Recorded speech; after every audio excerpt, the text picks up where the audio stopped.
Cool. Right. International Day of Solidarity with the Palestinian People. I did see that. Also, International Jaguar Day. Two very cool things, and an auspicious Barbadian Independence Day. Yeah. Okay, so we'll probably do a little bit of an intro.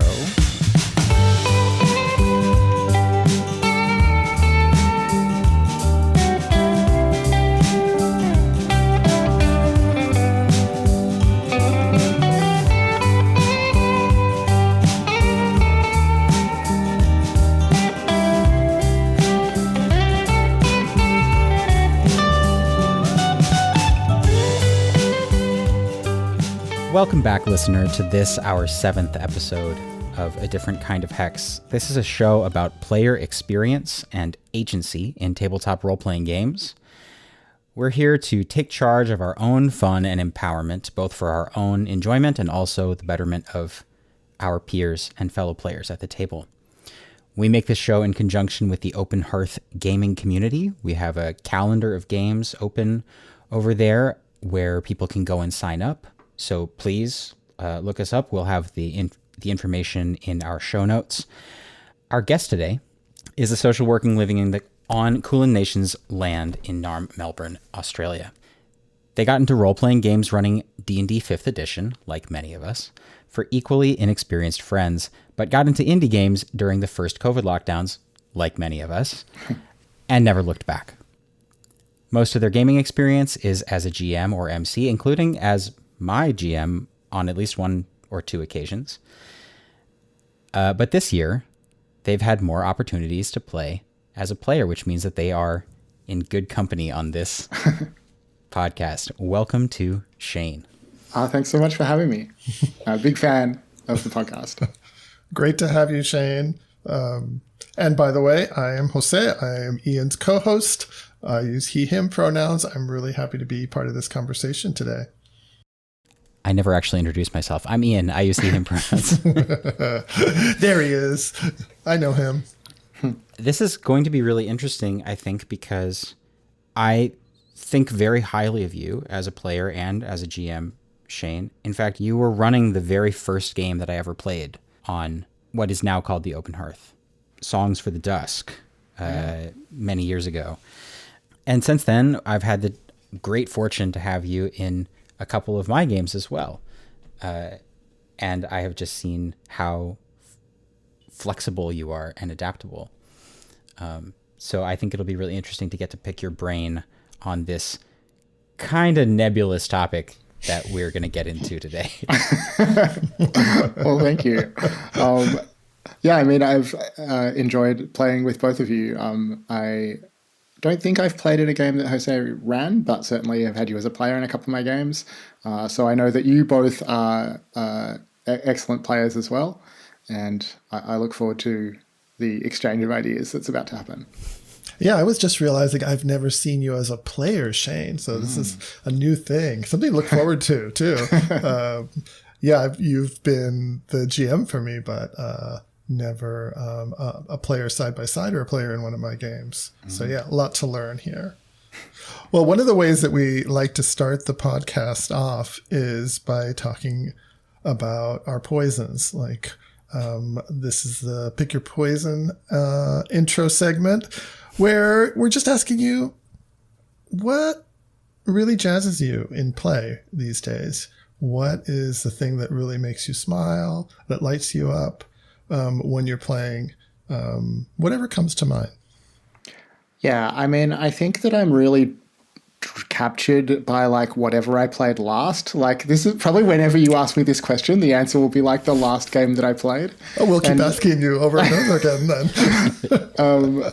Yesterday I got to play a one shot of Necronautilus, which is a game by Adam Vass where you play as sentient clouds of gas who are in service to the god of death, and you go on various missions for death, basically.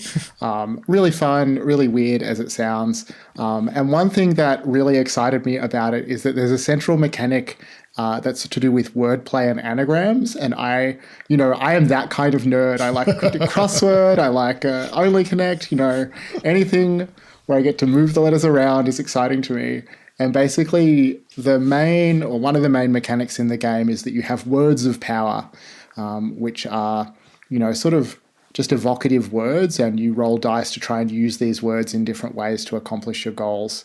And I might get the details of how this works wrong, but if you fail a roll, you get to add a prefix or suffix to your word. And then if you exactly roll the number of your word, you lose one letter from it, and you get to rearrange the other letters into a new word. And that's like one of the ways that your character develops. And I was so excited when first I boosted my emerald up to hyper emerald. And then when I rolled exactly a 7 using my hyper emerald to drop a mile wide gemstone on our enemies, I got to take some of the letters away and scramble it around and turn it into drapery, and then use it to create giant cosmic curtains to trap our enemies so that Jim could finish them off. Wow. And here I was thinking that we were going to be worried about how many pounds of stuff you could fit into a knapsack. That game sounds amazing. It sounds so amazing. Good. I definitely wanted to run it after getting to play yesterday. I was looking at it on itch just before we started talking today, and there's some really great supplements, like just an absolute murderer's row of cool indie designers have written stuff for it. I wasn't familiar with it at all before we played yesterday, so I'm really excited about it. It's so thrilling, I think, to have a kind of surprise discovery like that. Yeah, totally. There's a game out recently from the host of the Friends of the Table actual play podcast called Realis. Yeah.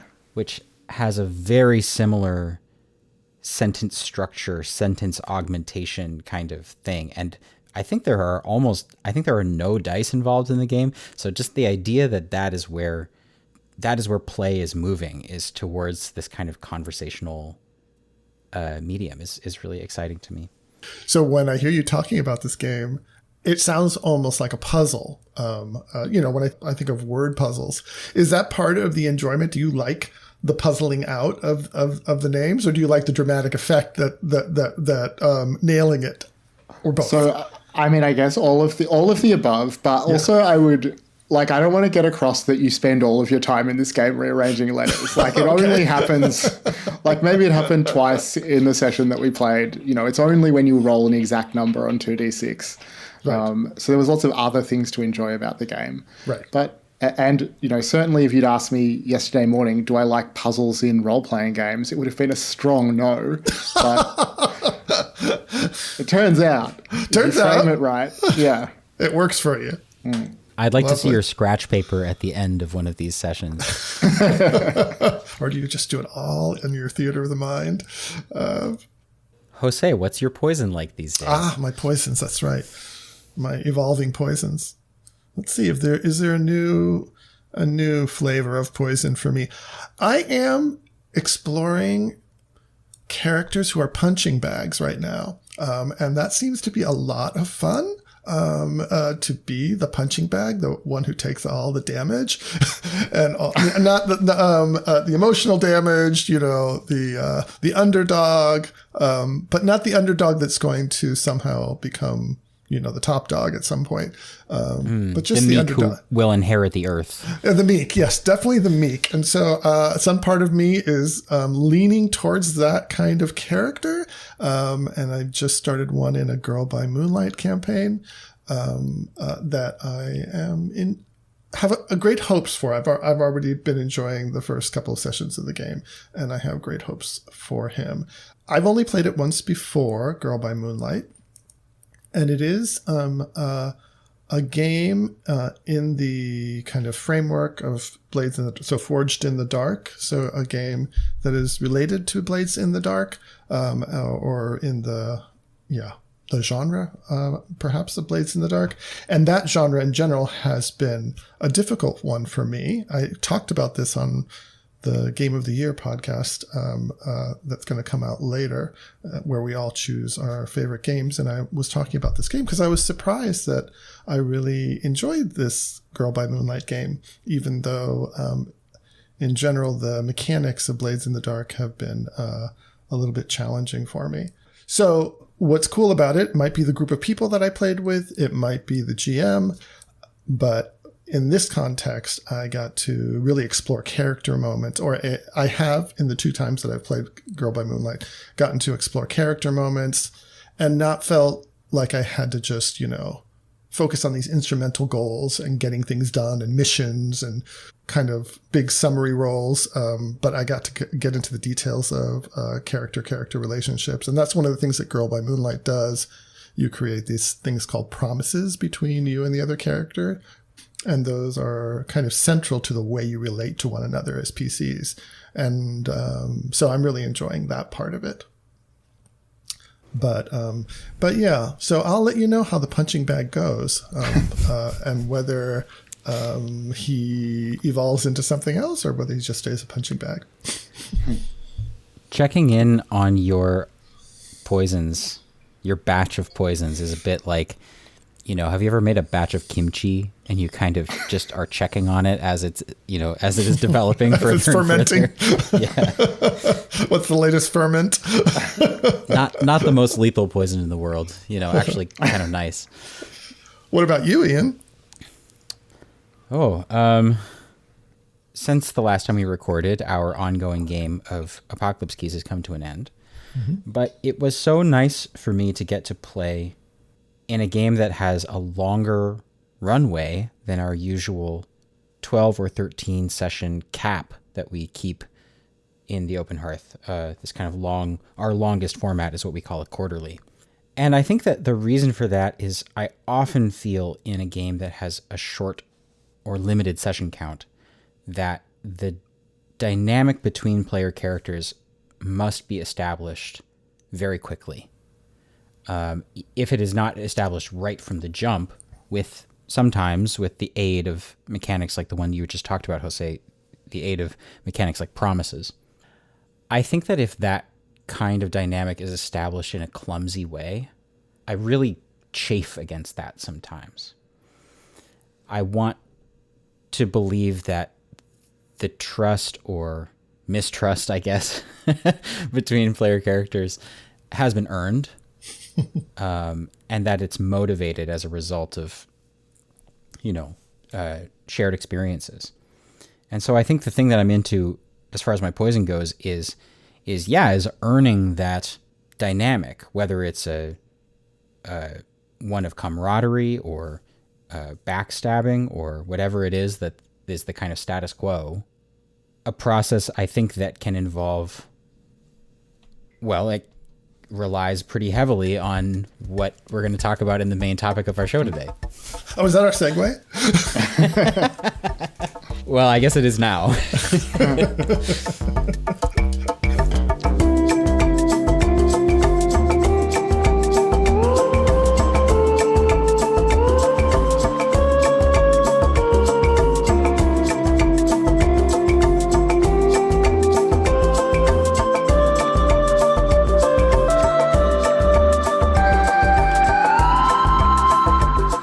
Shane, when we invited you to come on the show, one of the things that we did was we kind of presented to you a bit of a menu. I don't remember exactly how we arrived at this, but the thing that it seems that we arrived at is the idea of showing and the idea of telling at the table. What those two things are, whether or not they exist on some kind of continuum, and what place, if any, either approach has in, let's say, in any given game, for the sake of our purposes at the Open Hearth. Those games, yes. So it's probably best if we have just, a kind of a basic agreement of what it is that we're talking about here. I'm going to start with you, Jose, because this is something that you and I have talked about a little bit already when we were kind of brainstorming for this show. What do you think it means to show? And what do you think it means to tell? And how are those things different?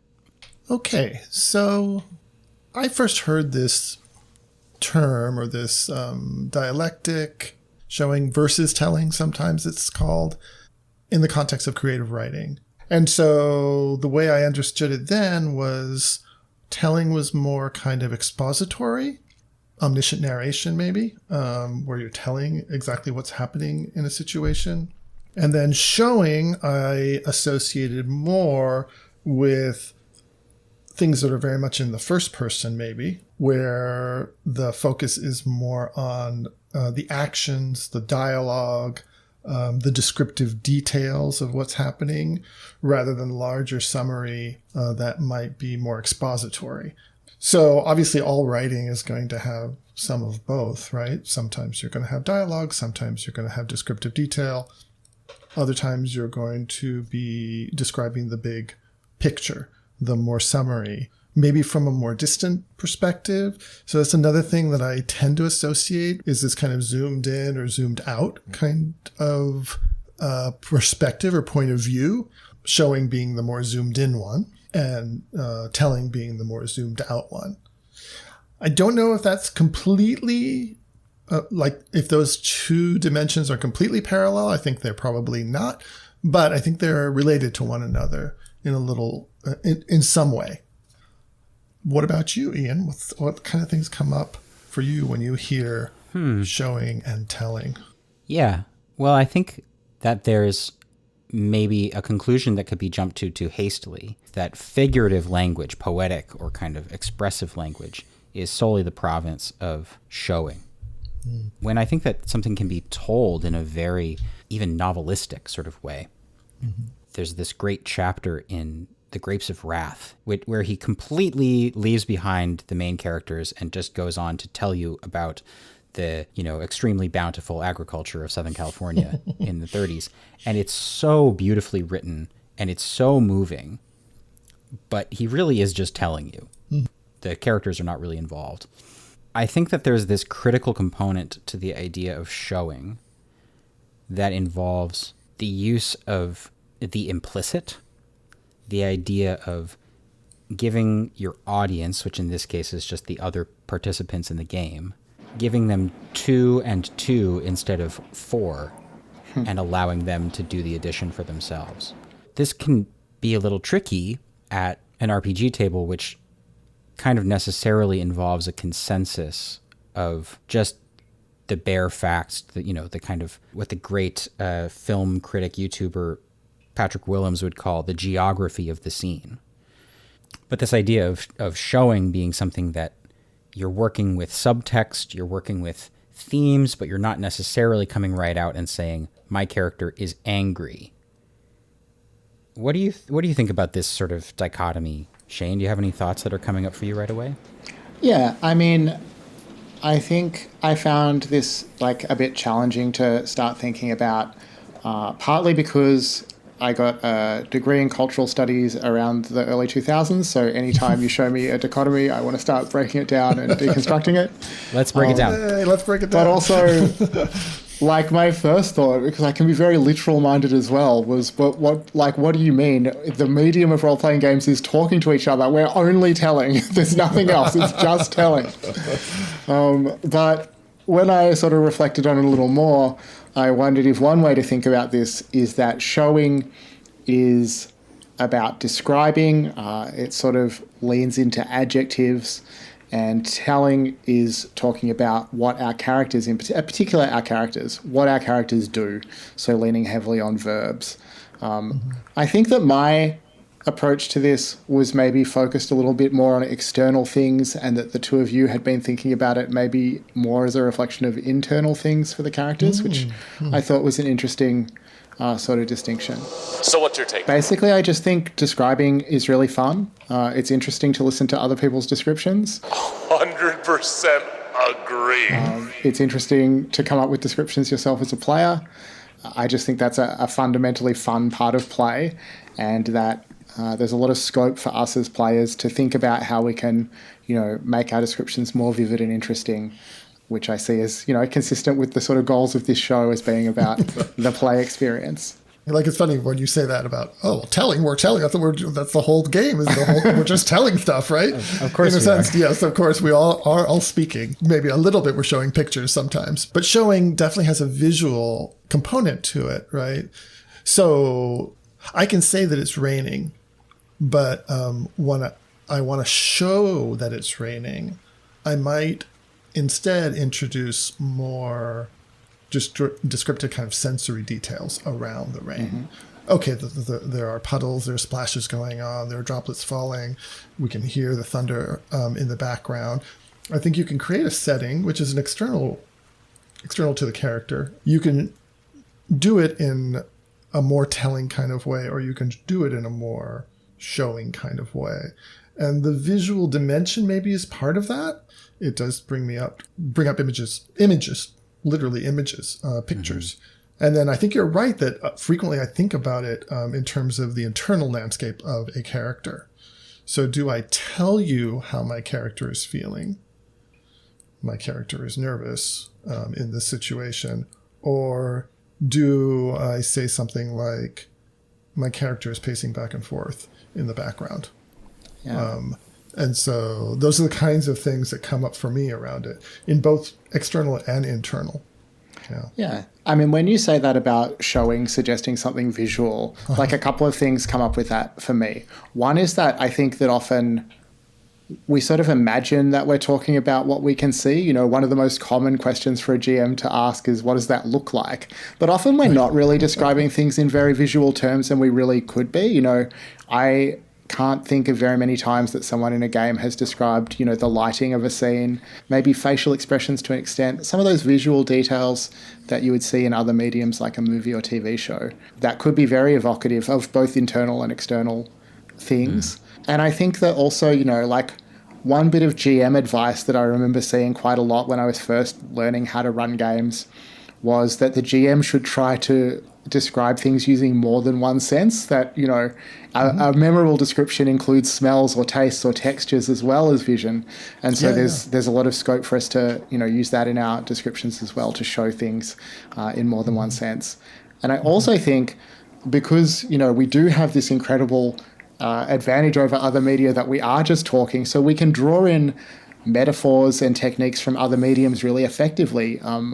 One thing that happens, you know, quite a bit is that people talk about how the camera, you know, cuts or moves in a scene, which obviously is a metaphor that can be really powerful.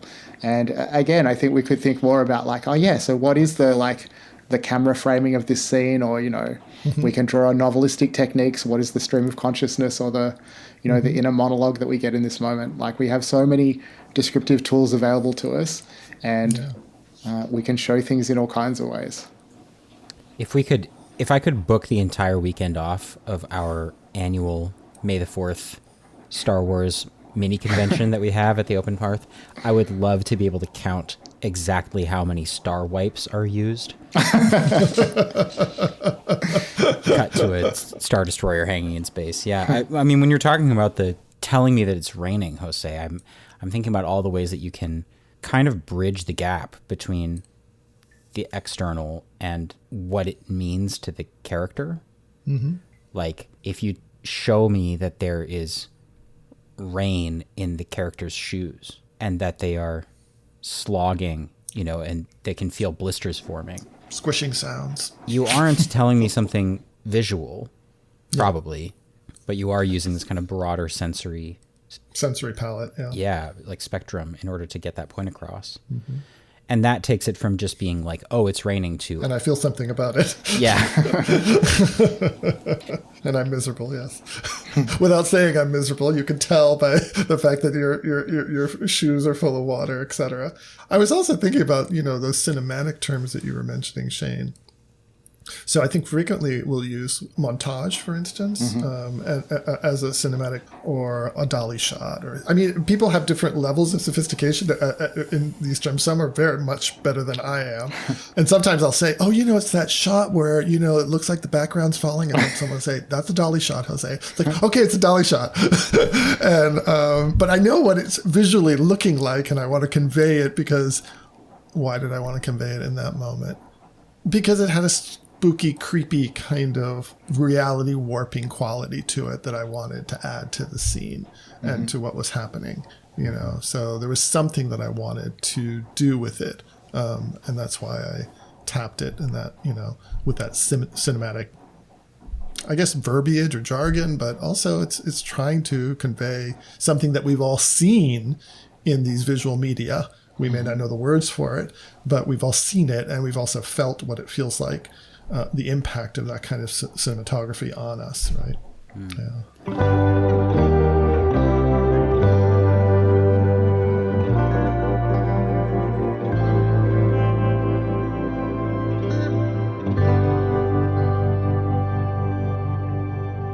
There's something that I want to kind of home in on here.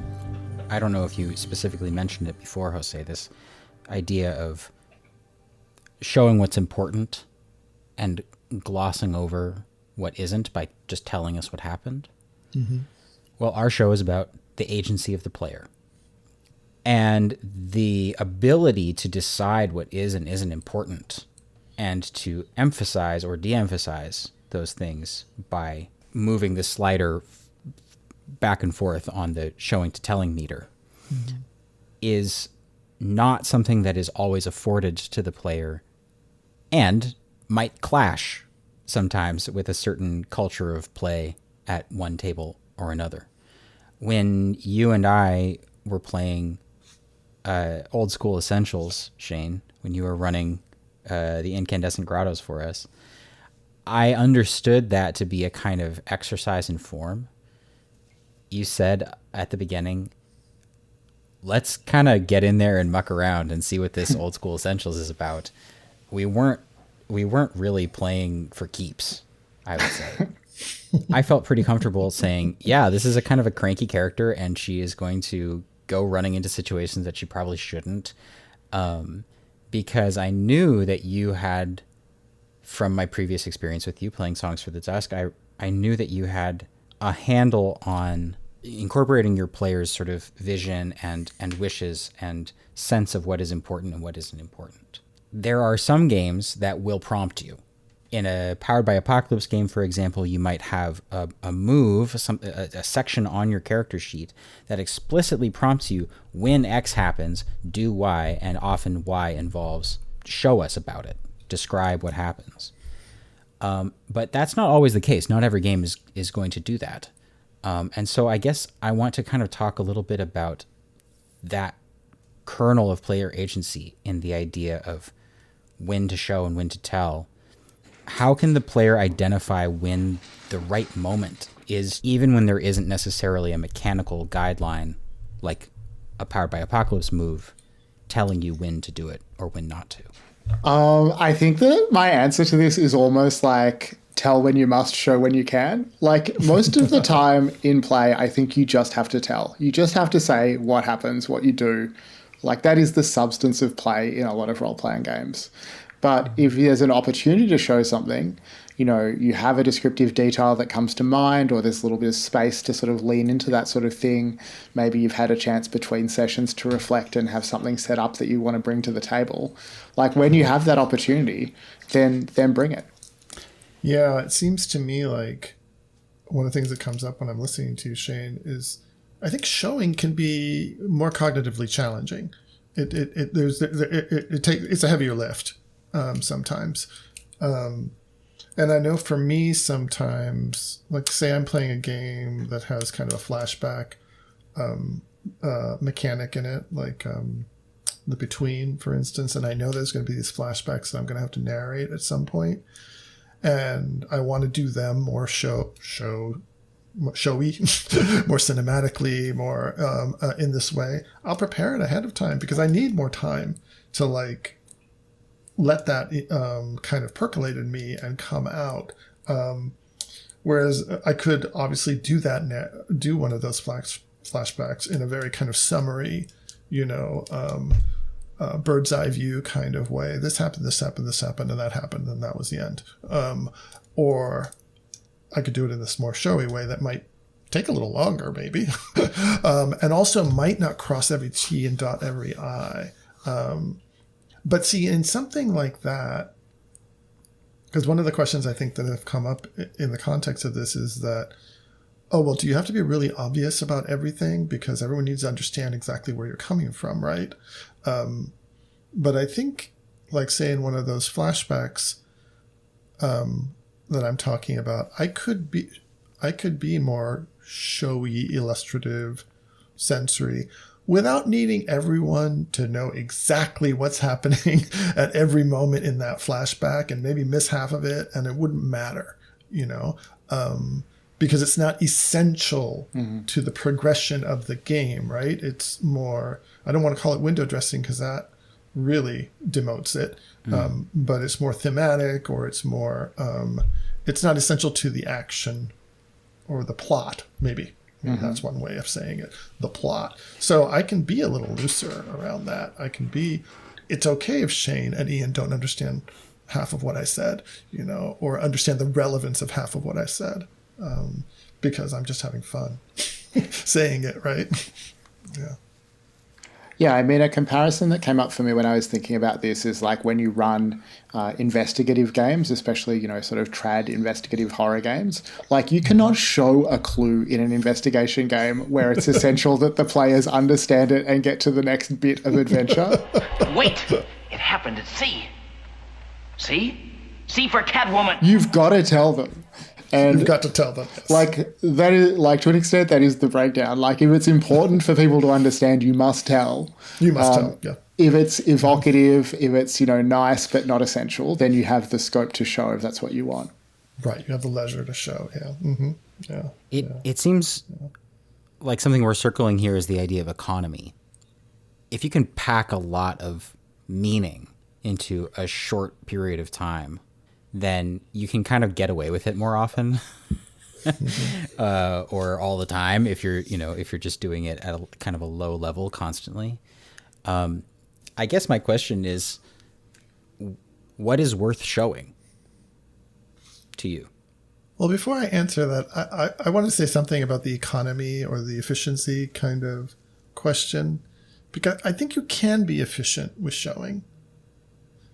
Like the example I'm thinking about right now is one that I just used a few minutes ago, which is my character is pacing back and forth.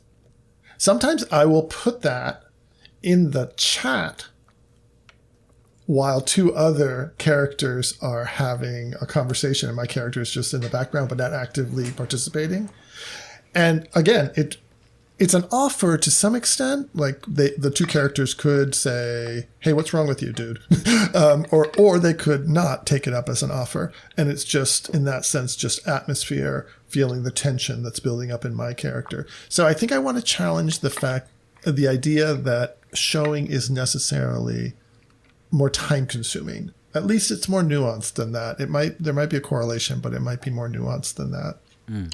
Yeah, I mean, I think to an extent this is about like how goal-oriented the play is, right? Like maybe if you're running a very tight one-shot dungeon crawl, then it makes sense to think about, the opportunity cost of having a nice description of my body language versus getting to, search the door for traps properly.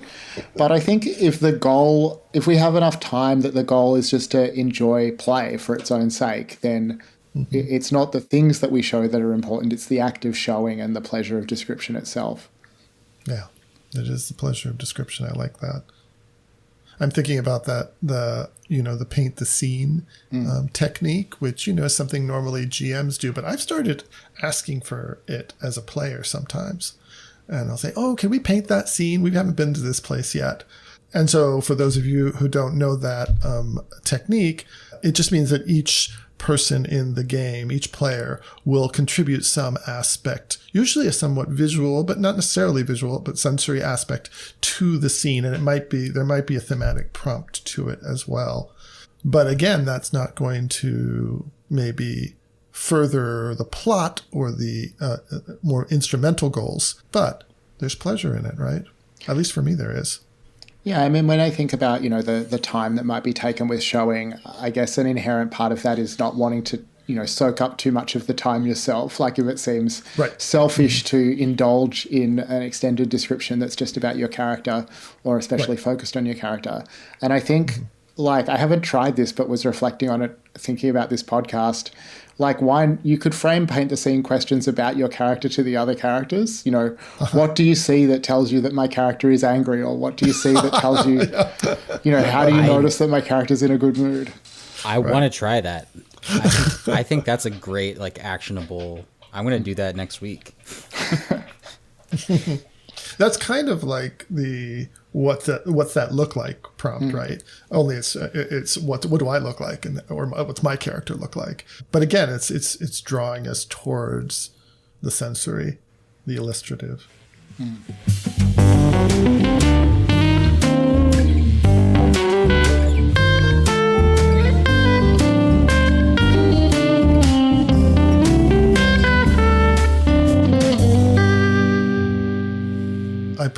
This past week, I played a game that I had never played before called Dialect. And I thought about it when you were talking, Shane, about the word puzzles, because it's about language and the way languages die.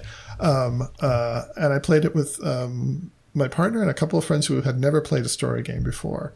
But one of the things that I was noticing was for each turn that you have in this game, a scene is called. That moment when you call the scene, like, oh, say it's my turn, and I say, oh, well, it makes sense that there would be a scene between Ian and Shane. And I might say, oh, Ian and Shane, where do you think that scene would take place, or something like that. What I was noticing is in that negotiation of the scene, before the scene happens, there would be all this discussion about it. Like, oh, well, I think my character is going to be really upset with your character about this. And there was all this telling that was happening. And if they did too much of that, there was nothing left to do in the first-person dialogue scene. And the first-person dialogue scene would just be very stagnant. But if the frame was much looser, the players were encouraged to feel their way through what was going to happen. Then there was more dynamism in the scene. What was new for me was just seeing, earnest players describing so much about what was going to happen in the scene that the scene became completely inert when they tried to play it, which was telling me something about the pleasure that I wanted in the unfolding of the scene. Listening to you say this, I'm reflecting on our recent conversation with Karen 12s, which was about the giving and receiving of offers. I am really interested in doing the process that you just described, Jose, in as hands-off a way as possible, because the bigger and like gut wrenchier and clothes rendier the scene is going to be, I think the more important it becomes to have a kind of like lead line. Here's what this scene is going to be about. Here's what we're going to talk about. Here's the scene where I reveal my secret ancestry. Have that scene with me. Yeah. I'm certainly victim to the taking up too much time in showing. That's something that I am trying to work on, which is partly explains my preoccupation with economy. But that's something that I'd maybe like to check in with you guys again, with you especially, Jose, and Shane, if you'd like to come back on the show at some point in the future. If we don't scare you off. So one thing this brings up for me is that I think that one of the reasons that showing and telling is a false dichotomy is that telling well supports showing well. So I think, for example, about the game that I played in of yours, Ian, Court of Blades, where I figured out very early on in the first or second session that I wanted this like quarterly length arc where I would fall in love with this rival duelist. Like first we would have just a physical relationship. We would eventually fall in love, and then we would have to tragically duel to the death. And I just said this like explicitly to the table in that, first or second session. And not even in like a DM or anything. No. You just said, here's where I'm going.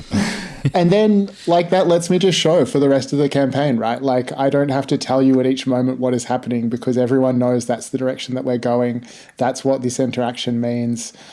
Or, somewhat similarly, I played a game of Our Traveling Home, which I really love. And part of the dynamic of that game is that you basically play pre-generated characters.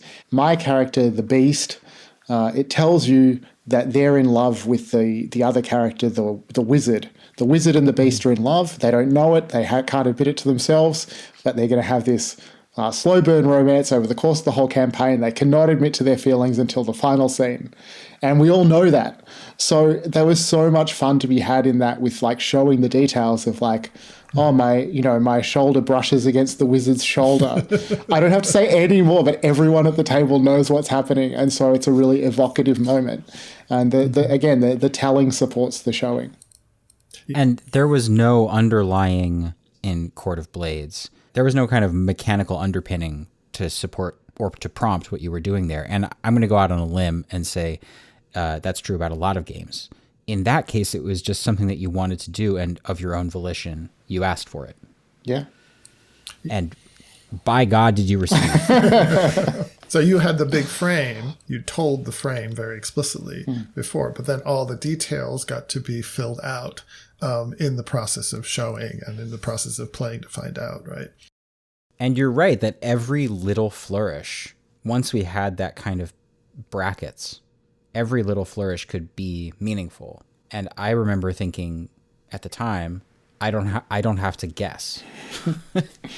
I don't have to guess what Shane was, because Shane is just saying it to my face. Yeah, I mean, I think that is a relatively common approach in story games, or at least in the play styles that I'm familiar with. You know, compared to trad play, where it's much more common to keep your characters' secrets, keep your characters' backstory just in the 12-page, 20-page document that you sent to the GM before the first session, but not share it at the table, all that kind of thing. Whereas, most of the games I play, we finish with a set of wishes at the end of the session, which is, explicitly talking about what you'd like to see happen in the game.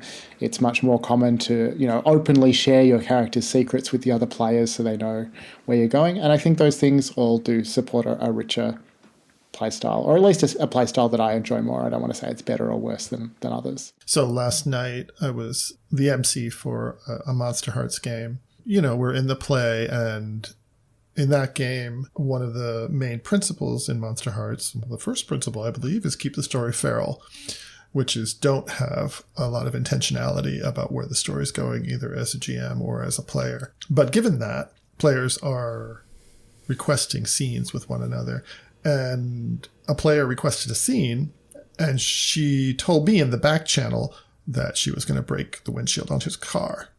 And when she told me that, I knew exactly why she was going to break the windshield on his car. There's no mystery why she was going to break the windshield on his car. And she wanted him to find her right after she did it. And I thought, that's awesome. I don't know where that scene is going. I understand the incitement to that scene. I understand why it's happening. But I don't know what's going to happen once the two of them get together. And that brings up a lot of excitement in me. Mm-hmm. Like, I know where the starting point is, but I don't know what the ending point is.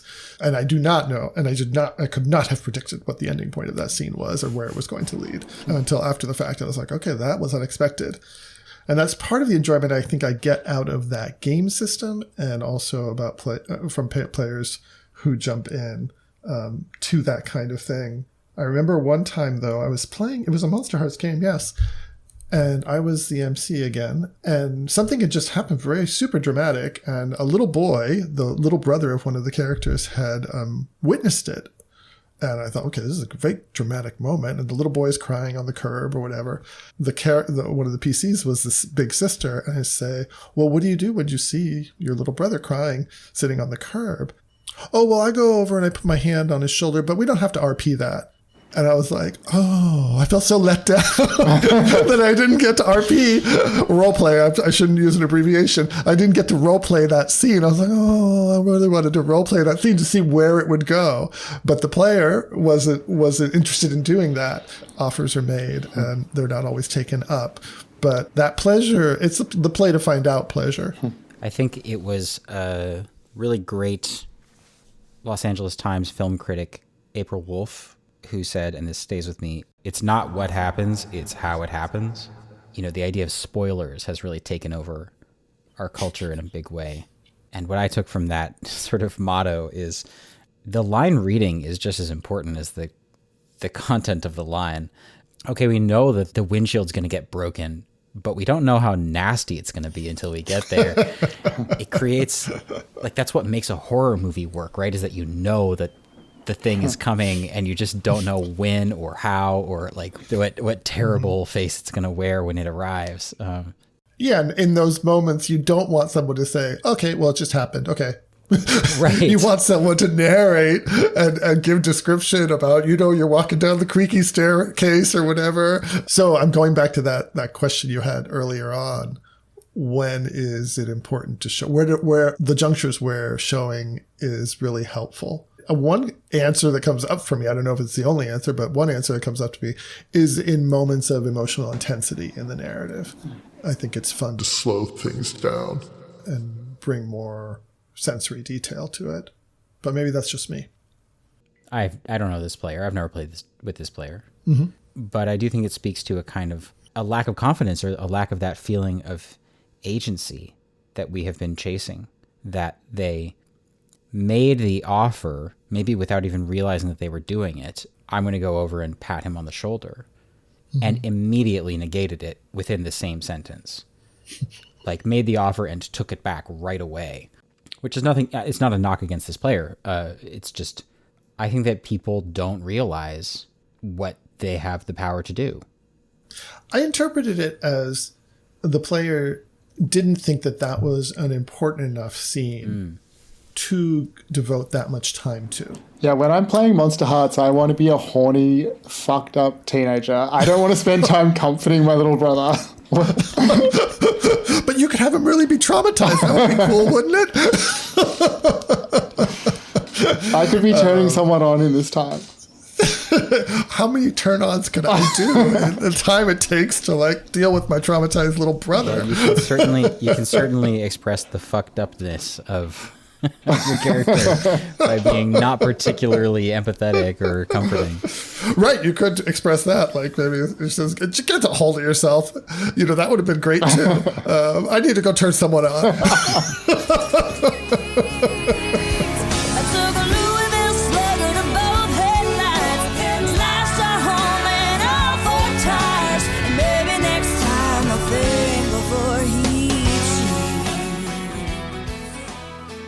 When a player needs to tell in order to really set up the bones, what are some like best practices as far as how to go about doing that? What do you think, Shane? Yeah, so I think this is a really interesting question because when I thought about showing and telling, like it was easy to see how showing is this complicated skill with lots of different elements that you can really, chew on.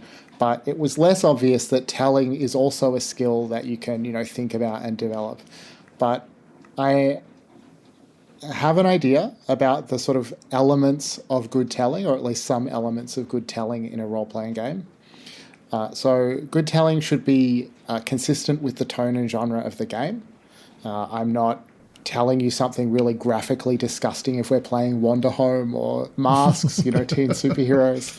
I'm matching the tone and genre of the game.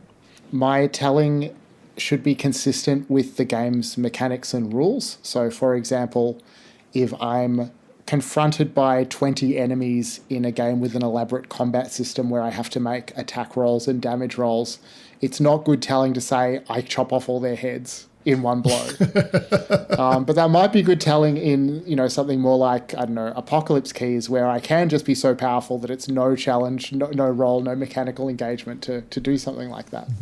So, right, you're a little bit more on schoolyard rules of like, well, I've got a sword that cuts through anything, so there. Yeah. Good telling is goal-oriented, so you know what your character is trying to achieve and your telling is oriented to achieving it. I think sometimes, especially in sort of scene framing type games, something more like Monster Hearts, people are just sort of playing for the sake of playing and they don't necessarily know what their characters want out of a situation. And I think that focusing on your goals can be a really good way to guide your play. And the fourth element of good telling, assuming those first three things are in place, it's cool.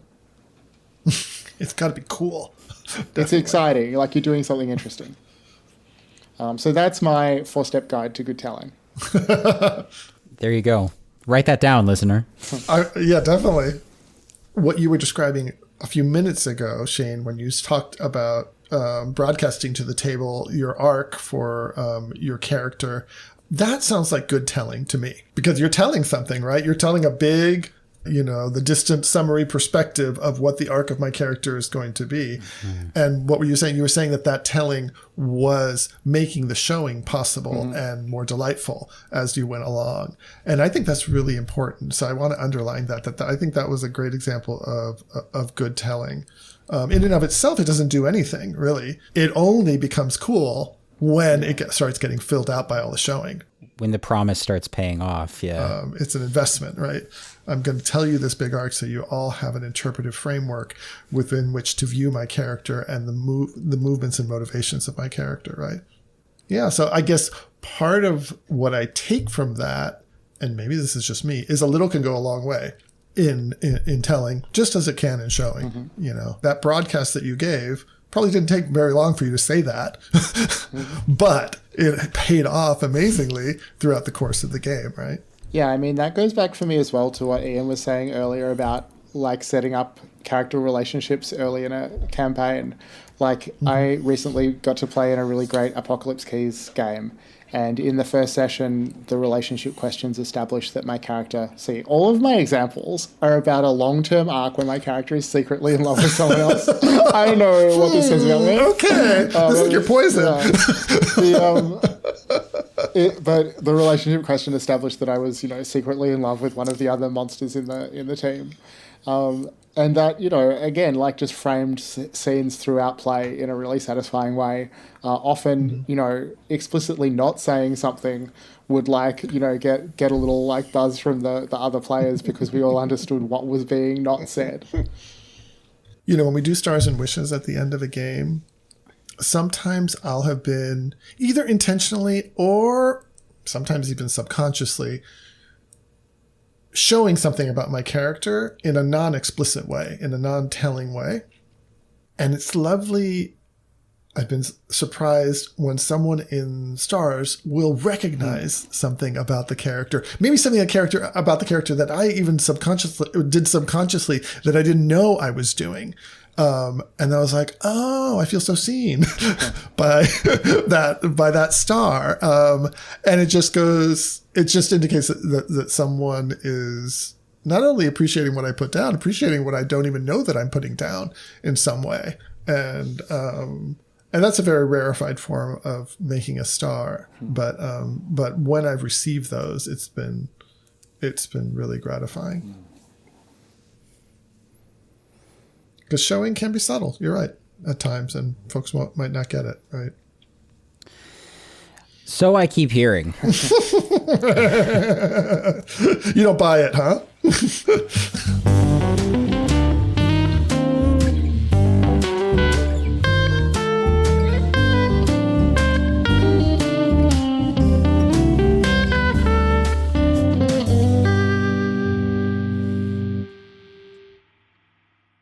I mean, the most recent game that you and I were playing, Jose, really gave me carte blanche that wasn't subtle. To just show all over the place.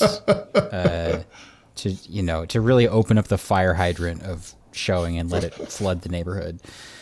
I struggle with this. I do have an inner theater kid. I do love to emote for the back row. I'm wondering if you guys have any thoughts about how to show without stepping on the other player's toes. I don't want to overshow because I want for it to be cool every time I get up to do it. I don't want for my fellow players to be like, oh, this guy again. Oh, brother, this guy stinks! So I don't know. Yeah, go for it. You respond first, Shane. All right, so I think three things come up for me. So one is just the usual sort of self-awareness that we all have to exercise constantly in conversation, just in interacting with other humans, to be aware that we're not taking up too much space. We're watching to see that other people are getting to participate. Those are, to an extent, skills that we have to develop, but they're skills that we all, hopefully, as grown adults have and get to practice all the time. The second is, I think that you should trust that other players at the table will enjoy your showing.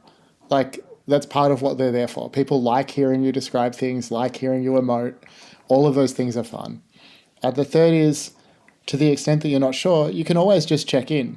either in the moment or maybe at Stars and Wishes at the end of a session is a good time to say, hey, I was really enjoying getting to talk a little more about my character's feelings, but I just wanted to make sure that everyone felt that was balanced, that I wasn't taking too much spotlight.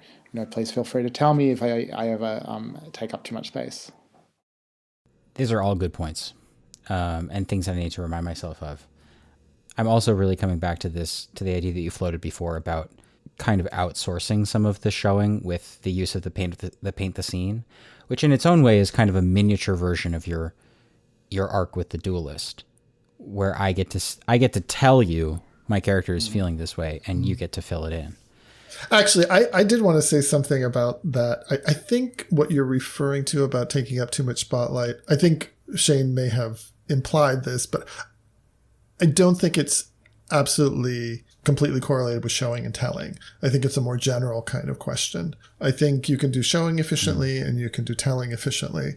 I think it might be more connected sometimes to, moving into a scene where there's a play to find out kind of vibe. Maybe there's an inciting reason that the scene is happening, but the folks involved in the scene might be feeling their way through it. We talked with Karen Twelves about when to cut a scene and having that awareness of when to cut a scene. And so I guess one of the things that comes up for me is if you think that dynamic might be happening, ask yourself whether you're trying to do too much in that scene and be a little bit less ambitious with the scene. So because if I'm in a scene with another PC, I'm not trying to reveal everything ever about my relationship with this PC in that scene. Maybe one thing or two things might be fine. And then I'm like, okay, I think that's enough. And we'll have more time later at another time when we come together again. But if we keep hoping that, something more and something more and something more will happen from the scene, someone has to be ready to say, okay, let's take a pause here. I'm thinking now back to that game Dialect that I played for the first time this week. It actually explicitly says in the rules that anybody can cut the scene at any point. I think that's a hard rule to follow. If you're not in the scene, to say, okay, it's a cut there. But there are ways of saying it, like, is that a good time to cut? Or is there anything else that you guys want to do with this particular scene? That's a very GM-y voice. But if that agency is given to the other players and they're comfortable taking it, I think it can support kind of the pacing. Yeah, Jason Morningstar has a great article that people can find about when to cut scenes. And I think... When to cut scenes? Okay, great. I think he errs on the side of ruthlessness, which is also how I like to organize my scenes. So usually the way that we do this, Shane, pulling on your pretty extensive play experience, is that we like to leave the listener with a pearl of something, hopefully wisdom. What advice would you give to a player who has a tendency towards either side, who tends to be very reliant on a kind of dry, maybe they do come from a trad background, they're used to making sure they have all the nuts and bolts down first and are not really giving themselves the permission in order to open up and to describe a little bit more, or maybe someone like me who can get a little carried away with the showing and the implicitness and the thematic as opposed to the concrete. If one of these archetypical approached you in an elevator, wanted to experiment, yeah, and they wanted to experiment with trying the opposite approach. All right, so I have one piece of advice for both these hypothetical players, and then tailored advice for each of them separately.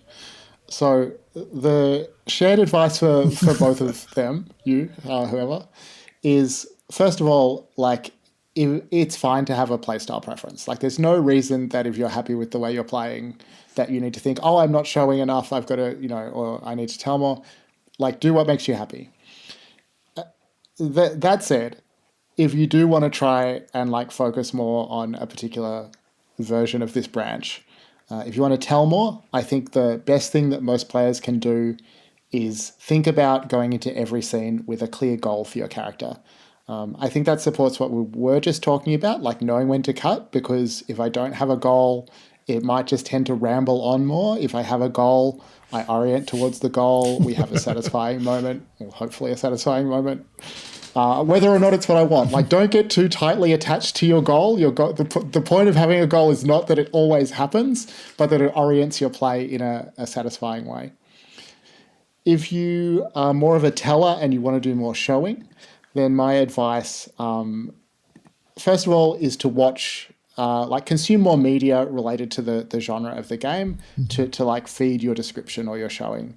I think about, there's an MC principle in Apocalypse World, Barf Forth Apocalyptica, which just means as the MC, like, just constantly spew out all kinds of stuff from post-apocalyptic movies and, comics and media and things like that.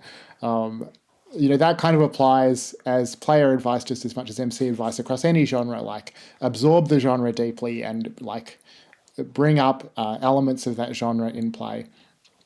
But then my other little piece of advice for you wanting to show more is consume media beyond the genre that you're playing in. Read widely, consume widely, read poetry, read books, watch movies that you wouldn't normally watch in genres you don't normally enjoy. Like, see what there is in those unfamiliar kinds of media that you could bring back to the genres or the tones that you like. Thank you so much, Shane, for coming on our show and for being our fellow at the Open Hearth. I can see here that you don't have anything to plug. That's right. That would be the next step, right? What are you reading or watching these days?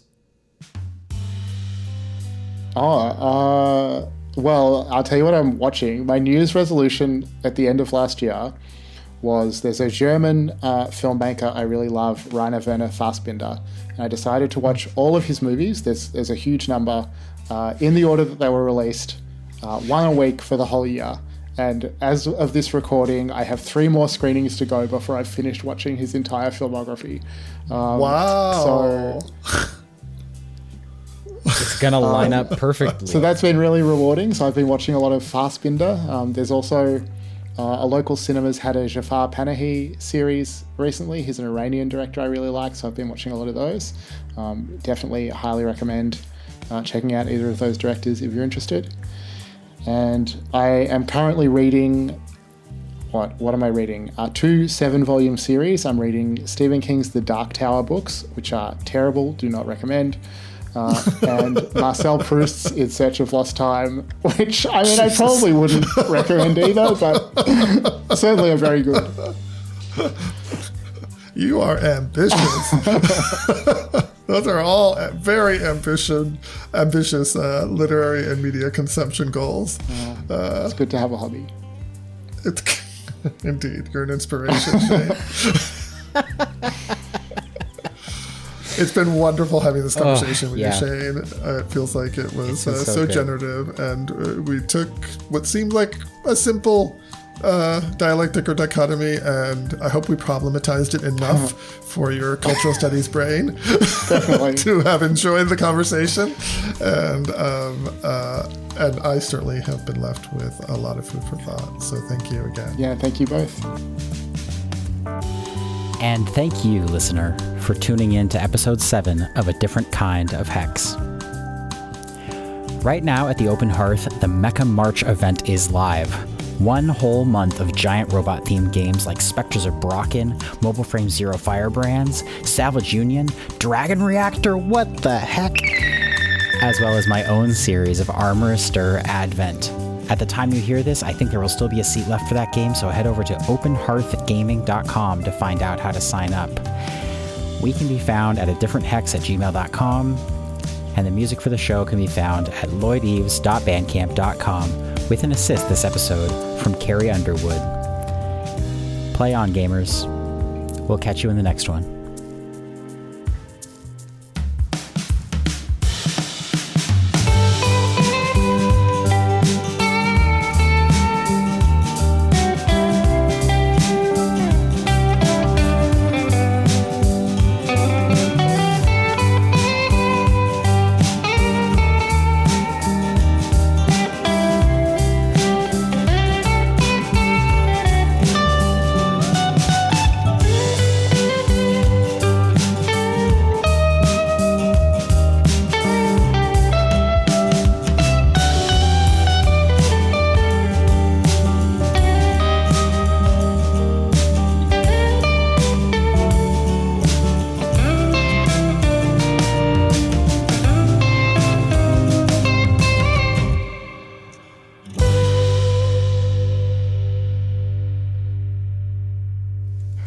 I mean, one thing that comes up for me in what you've been saying is, sorry, I totally lost the train of thought. I have no idea what I was about to say. Go for it. You can open up our outline and throw a dart at it. Probably don't actually throw a dart at it because it's probably a screen. Yeah. Happens to us all the time. What the fuck was I going to say? Jesus Christ.